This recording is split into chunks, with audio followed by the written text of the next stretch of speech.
Hello दोस्तों, कैसे हैं आप सभी। आई होप कि आप सब ठीक होंगे। तो दोस्तों, जैसा कि हम लोग सीटेट 2023 जुलाई एग्ज़ाम को लेकर के टारगेट कर रहे हैं और इससे पहले की वीडियो जिन लोगों ने नहीं देखी उसे ज़रूर देखिएगा, क्योंकि दोस्तों हम सारे टॉपिक को कवर करते हुए चल रहे हैं और कहाँ से ज़्यादा क्वेश्चन पूछे जाते हैं उन क्वेश्चन को मैं डिटेल में बताते हुए चल रही हूँ। तो जिन लोगों ने इससे पहले की वीडियो नहीं देखी है वो ज़रूर देखेंगे। और प्लेलिस्ट में दोस्तों आपको एक फ़ोल्डर मिल जाएगा सीटेट जुलाई 2023 CDP के नाम से, नहीं तो यहाँ पर मैंने डिस्क्रिप्शन में भी उसकी लिंक शेयर की है। आप चाहे तो यहाँ से डायरेक्ट जाकर के सारी वीडियो को देख सकते हैं। तो स्टार्ट करते हैं आज का क्वेश्चन। इससे पहले आप लोग जो है फटाफट वीडियो को शेयर कर दीजिए ताकि ज़्यादा से ज़्यादा लोग जुड़ सकें। स्टार्ट करते हैं आज का क्वेश्चन। किसके अतिरिक्त निम्नलिखित सभी के कारण अधिगम अक्षमता उत्पन्न हो सकती है। इसमें से पूछा है कि किसके अतिरिक्त निम्नलिखित सभी के कारण अधिगम अक्षमता उत्पन्न हो सकती है। सांस्कृतिक कारक, बी है सेरिब्रल डिस्फंक्शन, सी है संवेगात्मक विघ्न, डी है व्यवहारगत विघ्न। दोस्तों देखिए, अगर अधिगम अक्षमता की हम लोग बात करें तो इसका अर्थ ऐसे बालकों से होता है जो अधिक चिंतित और मूडी स्वभाव के होते हैं। इसमें से अगर हम लोग ऑप्शन में देखें तो दोस्तों सांस्कृतिक कारक के अतिरिक्त जो है जितने भी हैं, सेरिब्रल डिस्फंक्शन है, संवेगात्मक विघ्न है और व्यवहारगत विघ्न है, इनसे जो है अधिगम अक्षमता उत्पन्न हो सकती है। तो इसमें पूछा है किसके अतिरिक्त, तो ये आपका ऑप्शन ए आप देख पा रहे होंगे, सांस्कृतिक कारक, ये आपका करेक्ट आंसर होगा। अगला क्वेश्चन देखते हैं। एक समावेशी विद्यालय, ऑप्शन है शिक्षार्थियों की योग्यता के अनुसार उनकी सीखने की आवश्यकताओं को निर्धारित करता है, बी है शिक्षार्थियों की क्षमताओं की परवाह किए बिना सभी के अधिगम परिणामों को सुधारने के लिए प्रतिबद्ध होता है, सी है शिक्षार्थियों के मध्य अंतर करता है और विशेष रूप से सक्षम बच्चों के लिए कम चुनौतीपूर्ण उपलब्ध लक्ष्य निर्धारित करता है, डी है विशेष रूप से योग्य शिक्षार्थियों के अधिगम परिणामों को सुधारने के लिए विशिष्ट रूप से प्रतिबद्ध होता है। दोस्तों देखिए, ये सारे क्वेश्चन जो है ना आपके एग्जाम में सीधे सीधे देखने को मिलेंगे, तो आप किसी भी क्वेश्चन को इग्नोर मत करिएगा, सारे क्वेश्चन को समझते हुए चलिएगा। एक समावेशी विद्यालय, इसमें दोस्तों ऑप्शन बी आप देख पा रहे शिक्षार्थियों की क्षमताओं की परवाह किए बिना सभी के अधिगम परिणामों को सुधारने के लिए प्रतिबद्ध होता है। ऑप्शन बी जो है आपका करेक्ट हो जाएगा, क्योंकि दोस्तों जो एक समावेशी विद्यालय है वो किसी शिक्षार्थी की क्षमताओं को नहीं देखता, बल्कि विद्यालय में कक्षा के सभी शिक्षार्थियों की क्षमता को ध्यान में रखते हुए अपने अधिगम परिणामों को सुधारने का ये प्रयत्न करता है, पूरी कोशिश करता है। तो आपका ऑप्शन बी जो है वो करेक्ट होगा। अगला क्वेश्चन देखते हैं। प्रतिभाशाली शिक्षार्थी को, ऑप्शन ए है अधिगम निर्योग्य नहीं हो सकते, बी है ऐसे सहयोग की आवश्यकता होती है जो सामान्यतः विद्यालय द्वारा उपलब्ध नहीं कराए जाते, सी है शिक्षक के बिना अपने अध्ययन को व्यवस्थित कर लेते हैं, डी है अन्य शिक्षार्थियों के लिए अच्छे मॉडल बन सकते हैं। प्रतिभाशाली शिक्षार्थी को, इसमें से क्या करेक्ट होगा ये आपको बताना है। ऑप्शन बी आप देख पा रहे होंगे, ऐसे सहयोग की आवश्यकता होती है जो सामान्यतः विद्यालयों द्वारा उपलब्ध नहीं कराए जाते हैं। ऑप्शन बी दोस्तों ये आपका करेक्ट आंसर होगा। जैसे दोस्तों कोई बच्चा है, उसको विषयों के अतिरिक्त अन्य क्षेत्र में रुचि है, जैसे संगीत को ले लें या फिर खेल को ले लें, कोई भी इस टाइप का, तो ऐसे शिक्षार्थियों को विद्यालय के जो है अतिरिक्त सहयोग की आवश्यकता होती है। तो ऑप्शन बी आपका करेक्ट होगा। अगला क्वेश्चन देखेंगे। किसके कारण प्रतिभाशालिता होती है। ऑप्शन ए है मनोसामाजिक कारकों, बी है आनुवंशिक रचना, सी है वातावरणीय अभिप्रेरणा, डी है बी और सी का संयोजन। यहाँ पे आपका संयोजन होगा, यहाँ पे ठीक है, बी और सी का संयोजन। तो दोस्तों इसमें से पूछा है किसके कारण प्रतिभाशाली यानी प्रतिभाशालिता होती है, इसमें पूछा है। तो आनुवंशिक रचना होगा, वातावरणीय अभिप्रेरणा, दोनों से होगा। तो बी और सी का संयोजन जो है, डी ऑप्शन आप देख पा रहे होंगे, ये आपका करेक्ट होगा। ठीक है। और दोस्तों ये क्वेश्चन इंपॉर्टेंट है, आनुवंशिकता और वातावरण से रिलेटेड आपका एक क्वेश्चन आता ही आता है। अगला क्वेश्चन देखेंगे। बच्चों में सीखने और सुनने के लिए अधिगम योग्य वातावरण के लिए निम्नलिखित में से कौन उपयुक्त है। ऑप्शन ए है शिक्षार्थियों को कुछ यह छूट देना कि क्या सीखना है और कैसे सीखना है, बी है एक लंबे समय के लिए निष्क्रिय रूप से सुनना, सी है निरंतर गृह कार्य देते रहना, डी है सीखने वाले द्वारा व्यक्तिगत कार्य करना। बच्चों में सीखने और सुनने के लिए अधिगम योग्य वातावरण के लिए निम्नलिखित में से कौन उपयुक्त है, ये आपको बताना है। शिक्षार्थियों को कुछ यह छूट देना कि क्या सीखना है और कैसे सीखना है। ऑप्शन ए आप देख पा रहे होंगे दोस्तों, ये आपका करेक्ट होगा। जैसे क्वेश्चन समझ पा रहे होंगे, बच्चों में सीखने और सुनने के लिए अधिगम योग्य वातावरण के लिए निम्नलिखित में से कौन उपयुक्त है। शिक्षार्थियों को कुछ यह छूट देना कि क्या सीखना और कैसे सीखना है। जैसे बच्चा जब है वो खुद से करके सारी चीज़ों को सीखता है, करता है, जिसमें उसका इंटरेस्ट होता है, तो वो ज़्यादा बेहतर तरीके से कर पाता है। तो इस तरह से आपका ऑप्शन ए ही करेक्ट हो जाएगा। अगला क्वेश्चन देखेंगे, गतिक कौशलों में अधिगम निर्योग्यता क्या कहलाती है? ऑप्शन ए है डिस्फेजिया, बी है डिस्प्रेक्सिया, सी है डिसकैलकुलिया, डी है डिसलेक्सिया। गतिक कौशलों में अधिगम निर्योग्यता क्या कहलाती है, ये आपको बताना है।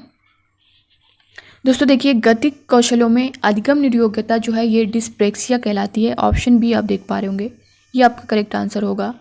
ये दोस्तों एक विकार है, इसमें बच्चे गति और समय में सामंजस्य स्थापित नहीं कर पाते, इसीलिए वे अपनी ओर तेजी से आती हुई गेंद को पकड़ नहीं पाते हैं। जबकि डिस्फेजिया की अगर हम लोग बात करें तो ये भाषा विकार से संबंधित है। ऑप्शन ए ठीक है, करेक्ट तो आपका डिस्प्रेक्सिया है, ये मैं समझाने के लिए बता रही हूँ, ठीक है। डिस्फेजिया जो है ये भाषा विकार से। डिस्कैलकुलिया की अगर हम लोग बात करें यहाँ पे तो ये गणना विकार है, और डिसलेक्सिया की बात करें तो यहाँ पे ये पठन यानी पठन विकार से संबंधित है डिसलेक्सिया। और दोस्तों ये डिस्कैलकुलिया, डिसलेक्सिया और डिस्ग्राफिया, डिस्प्रेक्सिया, इन सब से एक क्वेश्चन आपका कन्फर्म एग्जाम में देखने को मिलता है।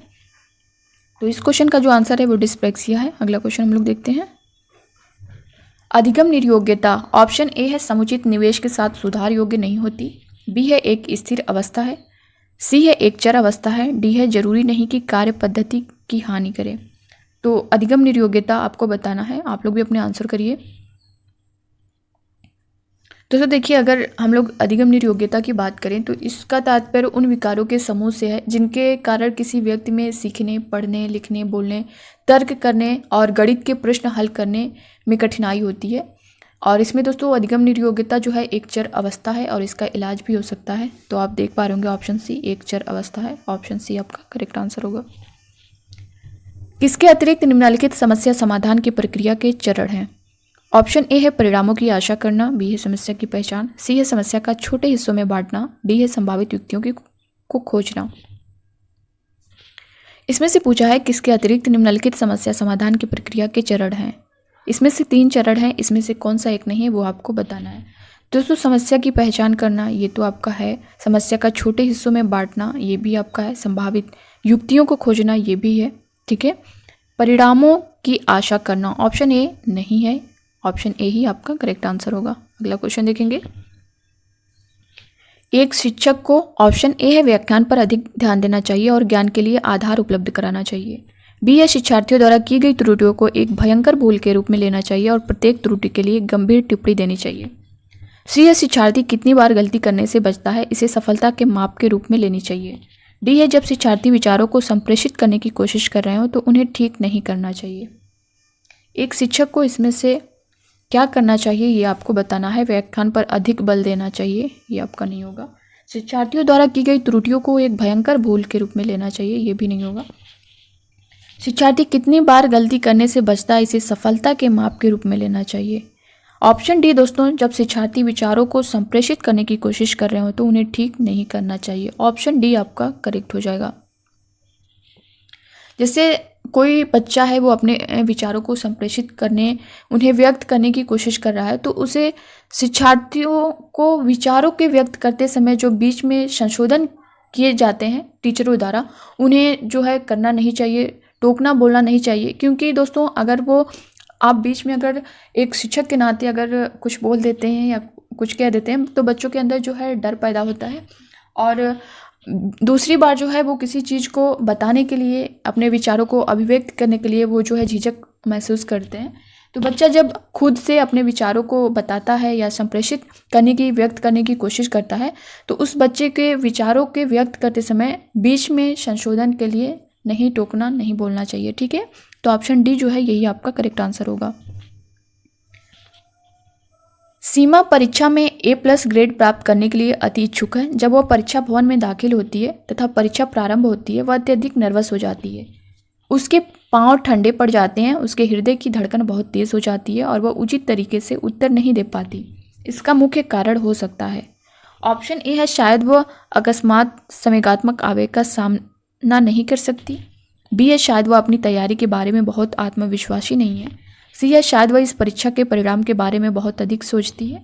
डी है निरीक्षक शिक्षिका जो ड्यूटी पर है वह उसकी कक्षा अध्यापिका हो सकती है और वह स्वभाव में बहुत कठोर है। जैसा कि आप लोग इस क्वेश्चन को समझ पा रहे होंगे, सीमा परीक्षा में A+ ग्रेड प्राप्त करने के लिए अति इच्छुक है। कोई बच्ची है जो अपनी परीक्षा में A+ ग्रेड प्राप्त करने के लिए इच्छुक है। जब वह परीक्षा भवन में दाखिल होती है तथा परीक्षा प्रारंभ होती है, वह जो है अत्यधिक नर्वस हो जाती है, उसके पांव ठंडे पड़ जाते हैं, उसके हृदय की धड़कन बहुत तेज़ हो जाती है और वह उचित तरीके से उत्तर नहीं दे पाती। इसका मुख्य कारण क्या हो सकता है? दोस्तों देखिए, सीमा जो है वो भावात्मक कारण, अकस्मात संवेगात्मक आवेग और परीक्षा भवन में अपने आप को एकाग्र नहीं कर सकती। इसी के कारण जो है परीक्षा प्रारंभ होते ही वह अत्यधिक नर्वस हो जाती है, उसके पांव जो है ठंडे पड़ जाते हैं और उसके हृदय की धड़कन बढ़ जाती है और वो ठीक तरह से उत्तर नहीं दे पाती। तो ऑप्शन ए आप देख पा रहे होंगे, शायद वह अकस्मात संवेगात्मक आवेग का सामना नहीं कर सकती।